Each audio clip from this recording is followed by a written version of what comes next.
I was stuck in a train crossing the other day, and just this endless stream of colorful metal boxes went by. And I had this little moment where I realized those aren't just boxes. They're like the invisible blood cells of our entire global economy. That's a great way to put it. We're talking about the intermodal container today. And you're right. That simple steel crate is basically the invisible operating system for, well, for everything. It's just wild to think about. Before this, loading a ship was, what, like a giant messy game of Tetris? Oh, absolutely. Sacks, barrels, loose cargo. It could take weeks. Now it's a matter of hours. An incredible leap in efficiency. And, speaking of efficiency, that actually brings us to our sponsor. Right. Embersilk. If you're looking to bring that kind of efficiency to your own work, whether it's through AI, automation, or software development, they're the ones to talk to. For sure. Check out embersilk.com to see where agents can make a real impact for your business, or even just for your personal life. It's all about that smart integration. And smart integration is exactly what the shipping world was missing for centuries. Complete lack of it.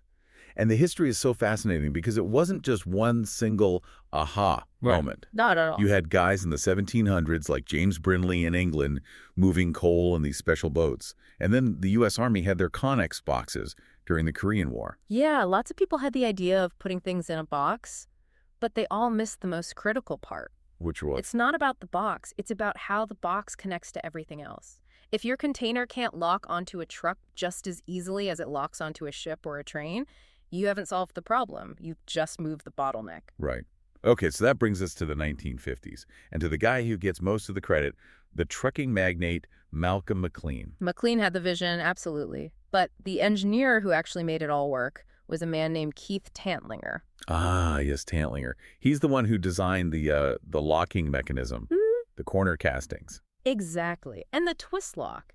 It's a brilliantly simple piece of engineering. It's just a small rotating cone that slots into the corner of the container and locks it in place. No ropes, no nets, no extra labor. None. And because of that simple mechanism, you can stack them. How high can they go? On the newest ships, up to 21 units high.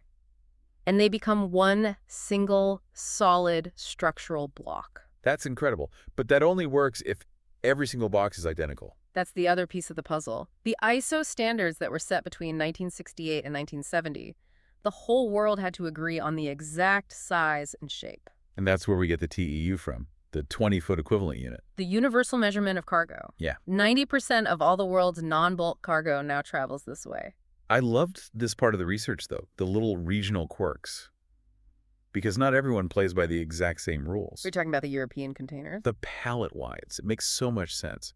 Their wooden pallets are a little bit wider than ours, so they made their boxes a few inches wider to match. It all comes down to efficiency. You don't want to be shipping empty air. And then there's my favorite example, Canada. Oh, yeah. Canadian Tire and the Canadian Pacific Railway use these massive 60-foot containers. Because they're moving things like hockey sticks and patio furniture, bulky but very light. So you want the biggest, lightest box you can get. So even with the standard, there's still room for innovation. But for the most part, the 40-foot high cube is the real workhorse now. It is. It makes up the majority of the global fleet. And these things are just built to last, aren't they? They use that special Corten steel. That's right, weathering steel. It actually forms a stable, rust-like layer on the outside that protects the metal underneath, which is why they have such a long second life. Cargo texture. I love that word. We see them as, pop-up shops or even homes, but some of the uses are so high impact. Mobile operating theaters for the military, for example. Or portable water treatment systems for disaster zones. That modular design that makes them perfect for shipping also makes them perfect for, building anything quickly. It connects the world in more ways than just trade. It really changes how you see things. So here's a thought for you to take away.